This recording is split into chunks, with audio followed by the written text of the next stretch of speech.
Kisah, hiduplah seorang gadis yang tinggal bersama ibu tirinya dan bawang merah. Ibu dan kakak tiri yang sangat jahat. Mereka kerap berbuat buruk pada bawang putih seperti mengerjakan semua pekerjaan rumah, layaknya seorang pembantu. Sebelumnya, kehidupan bawang putih amatlah bahagia. Ayahnya seorang pedagang yang sering berpergian, namun ibu kandungnya sangatlah sayang kepadanya. Tetapi, semua itu berubah ketika keduanya meninggal. Ibunya meninggal karena sakit ketika bawang putih berumur 16 tahun, dan setahun berikutnya ayahnya meninggal. Sebelum ia meninggal, ayah bawang putih menikah dengan seorang janda yang memiliki anak bernama bawang merah. Sekarang hanya tersisa ibu dan kakak tirinya. Bawang merah bersikap semakin jahat kepada bawang putih. Hampir seluruh pekerjaan rumah dikerjakan oleh bawang putih yang selalu disuruh oleh ibu tirinya dan bawang merah. Dari mulai memasak, mencuci piring, hingga membersihkan rumah. Dan inilah kisah dari bawang merah dan bawang putih. Ayah, ibu, apakah ini kalian? Bawang putih, apakah kamu baik-baik saja? Iya, ayah. Bawang putih, bersabarlah, kebahagiaan akan segera menghampirimu. Baik, Bu. Aku sangat menyayangi kalian. Sedang bermimpi indah, sayup-sayup terdengar suara ibu tiri memanggil bawang putih. Bawang putih, bangun! Sudah jam berapa ini? Maaf, Ibu. Cuci semua pakaian ini sekarang juga. Baik, Bu. Selesaikan hari ini juga. Besok pangeran akan datang untuk memilih pendamping hidup. Pokoknya pakaian ini harus ada di meja. Baik, Bu. Aku pamit dulu. Ya Tuhan, kenapa hidupku seperti ini? Aku sangat tertekan sekali. Bawang putih meneteskan air matanya di sepanjang perjalanan. Sesampainya di sungai, ia langsung mencuci pakaian ibu tiri dan bawang merah. Saat itu, bawang putih tidak melihat bahwa ada salah satu kain yang hanyut. Bawang putih panik dan langsung mencari kain di sekitar sungai. Di samping itu, ia juga bertanya-tanya kepada masyarakat sekitar sungai.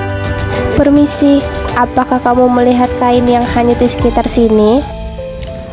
Maaf, saya tidak melihatnya. Mungkin kain itu tidak bisa ditemukan. Setelah bertanya-tanya kepada orang lain, kain itu pun masih belum ditemukan juga. Bagaimana ini? Jika belum ditemukan, aku akan dimarahi ibu. Perkataan bawang putih itu tak sengaja didengar oleh seorang nenek yang berada tidak jauh darinya. Nak, aku dapat membantumu untuk menemukan kain itu, tapi dengan satu syarat, bantulah aku mengerjakan pekerjaan rumahku. Baik, Nek. Bawang putih melakukan pekerjaan itu dengan cepat dan teliti. Nenek itu terkagum melihat cara kerja bawang putih, sehingga ia memberikan sebuah hadiah kepada bawang putih sekaligus dengan kainnya. Ini kain milikmu, Nak, dan aku punya satu kotak hadiah untukmu. Kasih banyak, Nek. Tetapi nenek tidak perlu memberikan ini. Bawalah ini ke rumahmu, Nak. Terima kasih banyak, Nek. Bawang putih kembali ke rumahnya dan ia sampai di rumah pada malam hari. Dari mana aja kamu? Jam segini baru pulang. Paling dia habis bertemu seseorang di sana. Tadi kainnya hanyut dan aku tidak bisa menemukannya. Sekarang kainnya sudah ditemukan belum? Sudah, Bu. Untung sudah kamu temukan, kalau tidak sudah kami usir dari rumah ini. Ya sudah, kita mau tidur dulu. Besok pangeran akan kesini. Mereka tidak menyadari bahwa bawang putih membawa kotaknya pemberian dari nenek sebagai bentuk hasil dari menyelesaikan syarat dari nenek tersebut. Ibu! Apa yang kamu pegang itu? Aku menemukan kotak ini di bawah tumpukan baju bawang putih, Bu. Coba lihat. Beberapa jam kemudian, sampailah bawang merah di rumah nenek tersebut. Permisi, Nek. Siapa di situ? Aku bawang merah, saudari dari bawang putih. Apa tujuanmu ke sini, Nak? Saya ingin meminta kotak seperti yang nenek berikan kepada bawang putih. Apakah kamu serius ingin kotak itu? Ya, saya ingin sekali.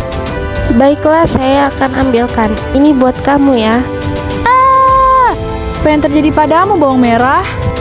Aku meminta kotak ini dari nenek tersebut, Bu. Namun isinya bukan emas, melainkan tahun-tahun yang menyengat muka cantikku. Tidak apa-apa, nanti kita obati mukamu. Dan kau bawang putih, kau telah menyesatkan bawang merah sehingga wajahnya seperti ini. Pangeran yang tidak sengaja melewati beberapa rumah tersebut, ia mendengar dari salah satu rumah warga bahwa telah terjadi kekacauan di rumah. Lalu pangeran mengecek rumah yang terjadi keributan tersebut. Berhenti, Tega sekali kamu menjahati anak kamu sendiri. Sebagai gantinya, kalian akan saya hukum. Ini saya pangeran, kami tidak bermaksud menyakiti anak itu. Ampuni ibu saya pangeran, kasihanilah kami. Kalian sudah bersalah dan harus bertanggung jawab atas kesalahannya. Sekarang kalian ikut saya. Sekian, terima kasih.